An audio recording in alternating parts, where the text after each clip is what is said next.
Je suis Sabrina. Et je suis Shiva Chris. Et nous sommes Tantra Amour. Alors mon parcours et ma formation dans le Tantra et dans l'accompagnement thérapeutique.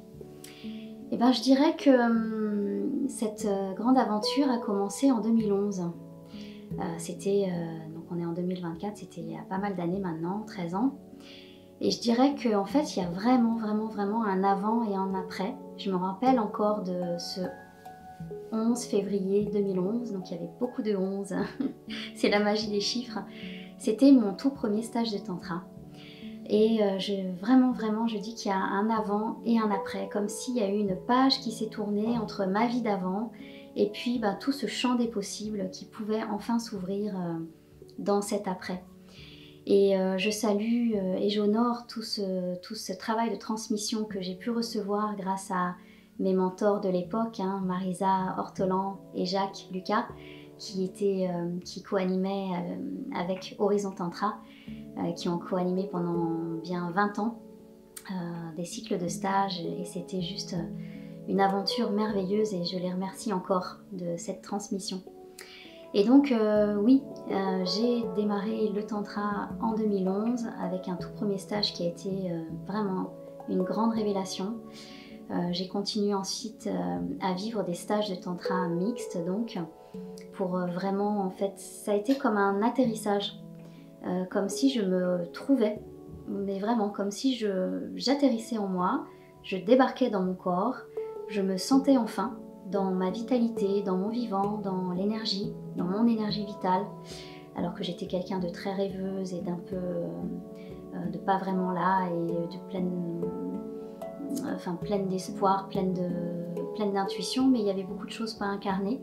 Et donc en tout cas pour moi, le Tantra m'a permis de revenir dans ma peau de Sabrina, d'être vivante. Et en parallèle de ces cycles de stages de Tantra mixte, dans lesquels j'ai vraiment plongé pour me trouver, j'ai aussi expérimenté le Tantra femme. Donc ça c'était à partir de 2012 et avec Marisa Ortolan. Pareil, là ça a été une grande révélation de me retrouver avec d'autres femmes, d'explorer toutes mes polarités, d'aller vers des guérisons du transgénérationnel, des guérisons aussi de ma part sexuelle,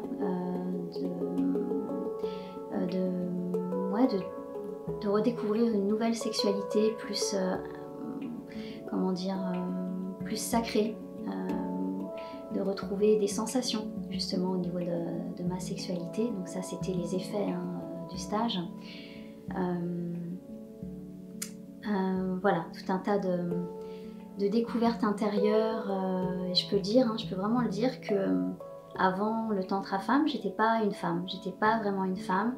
Et le fait de processer dans du Tantra femme, je me suis découverte en tant que femme vivante, sexuée, sexuelle, désirante, souveraine, avec une force intérieure, une puissance qui fait que ensuite, quand je continuais à naviguer dans les stages mixtes, j'étais vraiment souveraine de moi, maîtresse de ma vie, de mon propre consentement, de mon cheminement, et donc en meilleure capacité de relationner avec l'autre, avec les hommes, les femmes et le monde. Donc ça a été mon parcours à travers le Tantra. Naturellement, je suis devenue assistante des stages avec Marisa et Jacques. Et puis, à un moment donné, il y a eu ce switch en 2014-2015 où j'ai commencé à animer mes premiers stages de Tantra en co-animation à chaque fois. Et puis en 2016, il y a eu une étape très importante parce que je me sentais vraiment légitime pour lancer des cycles moi-même, des cycles vraiment construits sur une année. Et donc j'ai co-créé Tantra Alliance et je remercie vraiment le vivant de m'avoir permis de co-créer ce magnifique projet pendant 7 ans. En parallèle aussi, tout en continuant l'animation de stages de Tantra, j'ai eu aussi besoin de recevoir du Tantra. Donc notamment, je salue Marie-Jésus Sandoval pour le Tantra et le chamanisme. Ça c'était en 2020-2021. Et puis aussi en 2023, j'ai découvert l'école du Sky Dancing Tantra avec Margot. Donc mon premier stage c'était avec Margot Anand, il y a 2 ans maintenant, et ça a été une vraie révélation parce que vraiment cette sensation de revenir aux racines du tantra et de vraiment ce que moi j'avais besoin de goûter et de transmettre également avec cette école magnifique du Sky Dancing où il y a vraiment des animateurs, des enseignants qui sont d'une grande qualité. Donc tout ça pour dire que maintenant, donc on a co-créé il y a 1 an Tantra Amour avec Christophe et que c'est important à travers la transmission de continuer à recevoir aussi et pour transmettre vraiment ce que j'incarne, ce que l'on incarne. Pour compléter aussi donc tout ce cursus d'enseignement à travers le tantra et de réception dans mon cheminement du tantra et des enseignements du tantra, j'ai aussi à partir de 2012 commencé une formation de thérapeute psychocorporelle avec l'école biodynamique qui est d'inspiration reichienne. Wilhelm Reich qui a tout un monde magnifique de psychanalyse psychocorporelle et bioénergétique. Et pour moi, en complément du tantra, ça a été quelque chose d'énormément complémentaire parce que ça m'a permis de travailler sur moi à travers tous les process thérapeutiques que l'on peut trouver dans le psychocorporel. Donc j'ai travaillé sur moi, je me suis formée aux techniques d'accompagnement, au process d'accompagnement. Et j'ai lancé mon cabinet, c'était en 2014, pour accompagner les êtres et les personnes en chemin.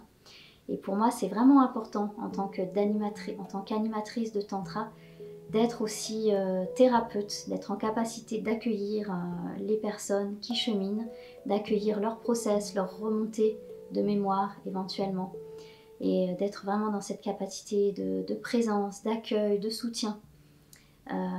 Ça c'est aussi important et donc toutes ces années m'ont permis de me forger vraiment, de forger des pierres précieuses et des pierres de puissance pour être consistante et pouvoir soutenir les groupes et les êtres en chemin à travers des ateliers ou des process individuels. Donc voilà ce que je voulais dire sur mon cheminement dans le tantra, dans l'accompagnement thérapeutique. Pour moi, il y a eu une vraie bascule en 2013 où j'ai commencé vraiment à mettre un pied dans le bien-être. Moi j'ai démarré par le yoga, par la pratique des asanas avec différents styles de yoga. Il y a eu la méditation qui a aussi fait partie d'un parcours initiatique d'apprentissage qui n'a pas été simple au début et qui aujourd'hui est un véritable cadeau de pouvoir apprendre à se connaître, de s'observer, d'être en conscience. Il y a eu aussi le massage, les massages, puisque je suis formé au massage, le Thai Yoga Massage, que j'ai appris au Laos, au Thai Massage Circus, et aussi en Grèce au Sunshine House. Je suis formé en massage ayurvédique, qui m'a été transmis par Daniela à Strasbourg. Et plus tard, dans le parcours tantrique, il y a aussi eu cette notion de toucher un peu différent, complètement différent. Et ça a été une belle découverte pour moi, puisque ce toucher m'a aussi permis de me rencontrer dans ma polarité yin. Dans le parcours, il y a aussi eu une étape importante qui a été l'acro-yoga. L'acro-yoga où je suis formé chez Acro-Yoga International et chez Partner Acrobatics, ma famille acrobatique de cœur. Et évidemment, la transmission du tantra pour moi a été une évidence. Dès le premier stage auquel j'ai participé, j'ai tout de suite senti que je revenais à la maison. Donc j'ai tout de suite eu soif d'apprendre, soif de connaissances, et j'ai eu tellement de pépites d'apprentissage et de transformation au fil des stages. J'ai été à l'école de Jacques Ferber chez Tantra Intégral d'abord, et ensuite j'ai eu l'envie profonde de cheminer à travers l'école du Skydancing, donc fondée par Margot Anand, comme tu le disais, faire ce training of Ecstasy and Love sur quasiment 2 ans, a été vraiment un changement majeur, une prise de conscience exceptionnelle et ça a vraiment contribué à l'homme que je suis aujourd'hui. J'ai aussi cheminé au niveau du Tantra Homme sur les stages de Jacques Lucas, que je remercie aussi sincèrement du fond du cœur, qui travaille depuis plus de 25 ans sur le travail du masculin.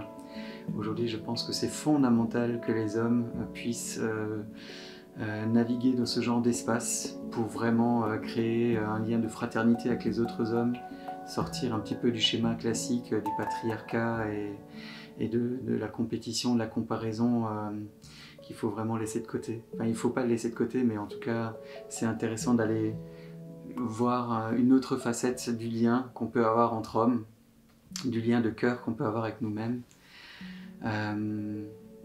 Voilà ce que je peux dire un petit peu sur mon parcours dans le bien-être. Donc, je suis aussi coach. Coach, chez moi, c'est un petit peu naturel puisque ma capacité à cet endroit-là, c'est quand j'écoute quelqu'un, c'est de tout de suite comprendre où il y a le blocage. Et mon nom de Shiva Chris, il n'est pas sorti de nulle part. Shiva, dans le yoga, c'est le Dieu qui te dépouille de tes illusions pour que tu puisses renaître à ta véritable essence. Qu'à un moment donné, quand les illusions du mental tombent, que tu puisses rayonner le joyau, la pépite que tu es. Et donc, voilà, ma capacité à moi, c'est vraiment de pointer, quand j'écoute quelqu'un, de comprendre où est le blocage, et avec les outils du tantra, avec les outils du yoga, avec les outils de la méditation, et aussi du développement personnel, puisque j'ai fait un gros travail de... Moi, j'appelle pas ça développement personnel, j'ai fait un gros travail de dépouillement personnel, et sur le travail que j'ai entamé avec moi-même, puisque dans la transmission, j'aime bien parler que de ma propre expérience, puisque c'est celle-là que je transmets. C'est vraiment précieux aujourd'hui de voir qu'avec toute la combinaison de tous ces outils, finalement, on arrive à accompagner entre nos compétences, la complémentarité de nos compétences, on arrive vraiment à accompagner les êtres qui viennent à nos stages ou qui viennent vers nous pour les accompagnements. Alors, de ces process, de ce cheminement de vie, moi ce que j'ai envie de dire, c'est que en fait, je viens quand même d'un autre monde qui est très complémentaire, puisqu'à la base, je suis de formation ingénieur. Et ça a été tout un process qu'à un moment donné, je lâche ce métier d'ingénieur à la base, pour vraiment mettre pleinement du temps et mon énergie dans l'accompagnement et dans l'animation des groupes. Parce que enfant, en fait, j'étais une excellente élève. J'étais quelque part dans ce complexe de ce que j'appelle maintenant la parfaititude. C'est que je mettais la barre très haut au niveau dès l'enfance, au niveau de mes études, mais sur tous les plans, même sur les plans de mon être. Il fallait vraiment que je sois toujours au top. Et puis il se trouve que j'avais des facilités qui faisaient que je kiffais les sciences notamment, vraiment je m'éclatais, j'adorais ça. Et donc naturellement, après des études, j'ai fait des études scientifiques, j'ai fait une école d'ingénieur, et puis ensuite je me suis retrouvée dans le privé, dans un grand groupe, à travailler en tant que chargée de mission, faire de la maîtrise d'ouvrage, travailler en mode projet, même à un moment donné faire du management dans ce groupe. J'ai vraiment, j'ai eu une très très belle expérience, très motivante, d'avoir vraiment, j'étais dans un modèle que je m'étais construite, de briller, de réussite à travers les sciences. Mais en fait, il y avait comme une sorte de dissonance parce que ça correspondait pas à ce que je voulais au fond. C'est-à-dire que quand j'étais ado, moi, ce que je voulais, c'était aller dans l'espace. Je voulais être astrophysicienne. Pour moi, les sciences me plaisaient, mais plus sur un autre plan. Pas forcément ce que l'on retrouve dans le milieu de l'entreprise. Mais c'était plus pour un plan de la vie, en fait, de comprendre la vie, de comprendre les mécanismes du vivant, de la physique, de la chimie. Et en fait, je ne m'y retrouvais pas dans mon travail. Et je me suis rendu compte aussi que j'avais vraiment beaucoup de mal à... Ça a été une grande formation, hein, mais j'étais en fait très intuitive et très sensible. Et dans le monde de l'entreprise, souvent je sentais le grand écart. Alors je faisais beaucoup d'efforts pour rentrer dedans et pour assurer, pour manager, pour vraiment être dans la performance qui était demandée. Mais en fait, à un moment donné, je me suis vraiment rendu compte que malgré tous les efforts que je faisais et le taf que je faisais au niveau des rendus, il y avait souvent cette dissonance qui faisait que je ne pouvais pas en fait vraiment rentrer complètement dans ce qui était demandé. Donc j'ai fait, ça a été l'école de la vie, de travailler dans ces espaces-là, de faire du mieux que je pouvais, et même à un moment donné j'ai fait une reconversion professionnelle dans l'environnement, dans l'énergie de l'environnement, et j'ai vraiment kiffé, j'ai eu de magnifiques retours et j'étais d'ailleurs plus à ma place. J'ai ensuite travaillé dans le public. Mais il y avait toujours ce truc de quel est le sens de ma vie, parce que, ok, moi je me sens pas à ma place d'être tous les jours en horaire administratif, dans un bureau, derrière un ordinateur, de travailler avec ma tête. Et il y avait cette quête de sens, mais moi en fait, je pense que j'ai autre chose à faire et autre chose à transmettre. Donc tout ce process, pour moi, ça a pris une vingtaine d'années. En parallèle, donc, il y a le tantra qui est arrivé dans ma vie, la psychologie biodynamique, une école de formation pour l'accompagnement en psychothérapie. Donc il y a ces deux, le fait d'être dans ce monde de l'entreprise ou de l'administratif, et en même temps, petit à petit, faire monter mes compétences aussi dans ce monde très complémentaire de l'accompagnement, du tantra, du psychocorporel. Et tout ça, ça m'a donné des clés sur le vivant, justement, sur le sens de la vie, sur le sens de mon incarnation dans ce corps, en tant que femme, en tant qu'être humain, sur cette folle planète. Quelle était, en fait, j'ai retrouvé cette notion de qualité de présence, de confiance en moi, de légitimité, de m'accueillir comme je suis et de moins chercher à être parfaite, parce que c'est une quête impossible. Et donc peu à peu, voilà, il y a eu cette bascule progressive. Mais vraiment, pour moi, j'honore tout ce chemin que j'ai fait en tant qu'ingénieur dans ce cadre vraiment de travail administratif qui m'a vraiment forgé, qui m'a permis d'accueillir, parce que de l'astrophysicienne, de celle qui voulait s'envoler vers les étoiles, il y a eu ce chemin, déjà, ok ma cocotte, tu vas pouvoir connaître, goûter certaines choses du monde plus indicible, mais déjà ancre-toi bien dans ton corps, dans ce que tu es, dans ta vie, et après tu pourras mieux transmettre, mieux sentir, voilà, être plus dans le vivant, et dans cette notion qu'on retrouve beaucoup dans le tantra d'extase, la voie de l'extase, l'alchimie de l'extase, c'est un des titres de nos stages que l'on a créé. Voilà pour ce parcours de vie. Alors c'est drôle parce que vous avez la bonne élève de ce côté-là, et ici vous avez le cancre, parce que moi j'ai commencé mon parcours à l'école, c'était pas trop ma tasse de thé. Moi j'ai beaucoup plus apprécié le sport et les filles, ça m'intéressait beaucoup plus que tous les cours. Et j'ai dû travailler assez rapidement puisque ma maman était malade, et donc j'ai dû faire soutien de famille. Donc je suis parti dans le monde industriel, donc j'ai un diplôme dans le milieu industriel. Mais assez rapidement, au bout de 2-3 ans, j'en pouvais déjà plus. Je me voyais pas du tout faire les 3-8 et puis répéter tout le temps les mêmes gestes et bosser au même endroit avec les mêmes personnes. Donc j'ai repris des études pour me former dans les énergies renouvelables, et j'ai très rapidement gravi les échelons dans ce domaine-là. C'était une très belle expérience parce que j'étais moi-même d'abord sur les chantiers, en installation, en dépannage. Après je suis monté en grade, j'étais chargé de projet, chef de chantier. Et ensuite j'ai eu une opportunité qui m'a permis d'explorer plutôt la facette commerciale de l'activité. Donc j'étais formé sur le tas, on va dire, sur l'aspect commercial. Et après, j'ai évolué dans le rôle de directeur technique, toujours dans le domaine des énergies renouvelables. Et voilà, ça c'était vraiment le milieu du salariat qui me correspondait pas du tout. C'est comme l'école, les cours ne m'intéressaient pas. Le salariat, le fait d'être dans une entreprise, d'être souvent comme un numéro, de devoir rendre des comptes, c'est une facette qui me plaisait pas du tout. Donc j'ai décidé à l'âge de 30 ans de créer ma propre activité. Cette activité avait pour but vraiment d'accompagner les gens qui avaient des projets dans le domaine du bâtiment ou dans l'immobilier.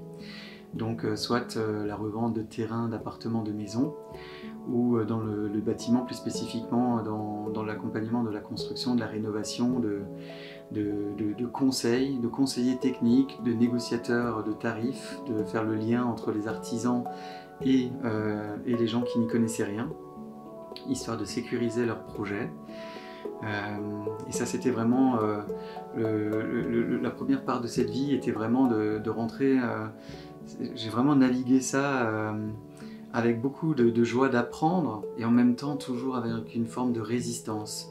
C'est le fait de rentrer un petit peu dans le moule de la société. C'est-à-dire, voilà, on te dit, ben voilà, tu grandis, il faut que tu travailles pour gagner de l'argent, tu achètes un bien et puis tu payes, tu rembourses un prêt et voilà, ta vie, tu la cadres, elle est bien rangée. Et au final, je sentais qu'en moi, il y avait vraiment une autre part qui avait envie d'explorer complètement autre chose. Et ben là, c'est vraiment à partir de 2013, quand j'ai commencé à basculer dans le yoga, la méditation, tout ce qui était aussi acro-yoga, tantra. Ça, c'était la voie, vraiment la voie de l'âme qui s'est ouverte, qui s'est offerte à moi. Et là, j'ai commencé à suivre l'envie vraiment profonde de sortir un petit peu du stéréotype de la société pour vraiment plonger, donner mon énergie là où ça faisait vraiment sens pour moi. Et je me remercie vraiment pour avoir suivi cet élan parce qu'aujourd'hui, ben, je suis à ma place. Je propose des espaces, on propose des espaces d'exploration magnifiques et dans l'accompagnement, dans le tantra, c'est vraiment le juste endroit dans lequel je me sens à ma place et je me sens bien. Voilà un petit peu pour parler de mon parcours, qui est complètement atypique aussi, comme le tien et comme celui de tout le monde en fait. Il est unique, en tout cas c'est une belle voie d'apprentissage. Mmh.